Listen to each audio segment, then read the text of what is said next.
So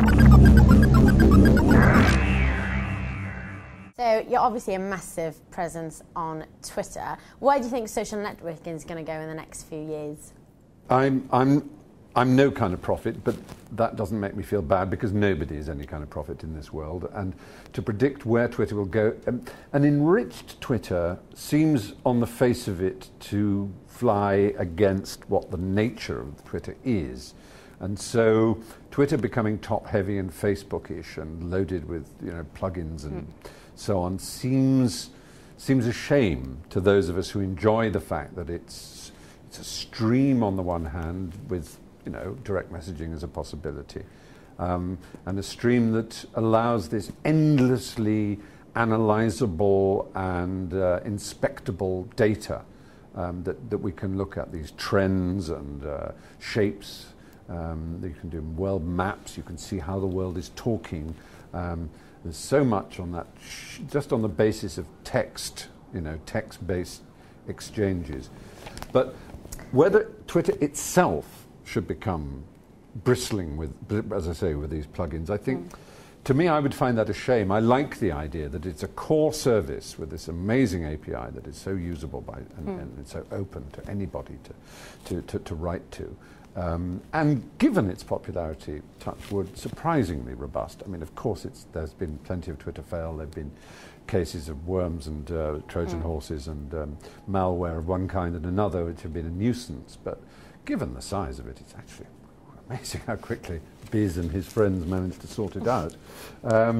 So yes, my ideal would be for Twitter to continue to be streamlined and fast and have immense capacity, and for other, as I say, satellites to do the work in terms of rich media and analytics and all the other stuff that goes with it.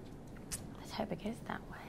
And do you find Twitter annoying? Do you ever find it too much? Because you're a prolific tweeter. You do tweet. Do you ever find yourself going, oh, I'm going to have to tweet this?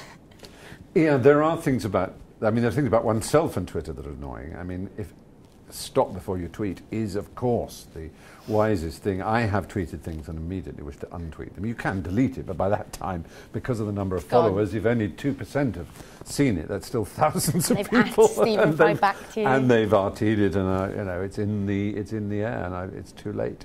It's been released. So I try not to be too hasty, especially when it comes to campaigns.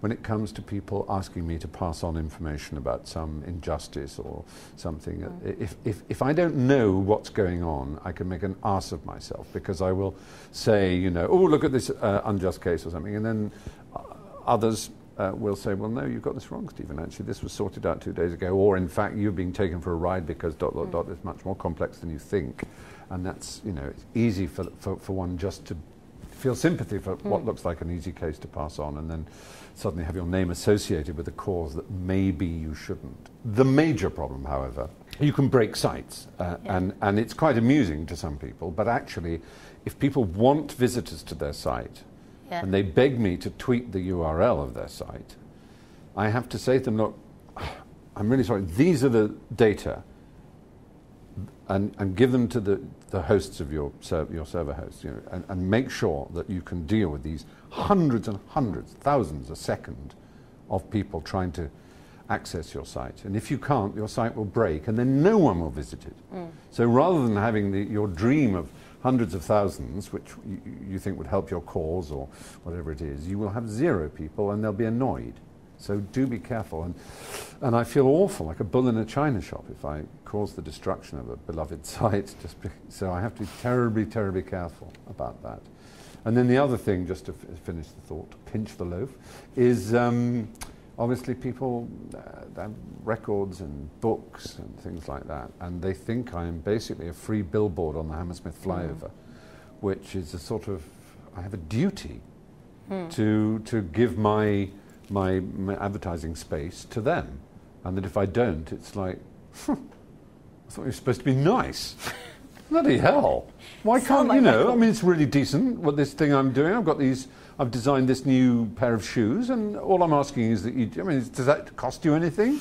God. I'm going, no, but I just can't. If I did that to you, I'd just do it to everyone else. And then people would think I was just, I'd become like an advertising magazine that, gets trodden on the doormat of a communal student home, like a sort of, that bloody thing, and throw it away, That, Anyway.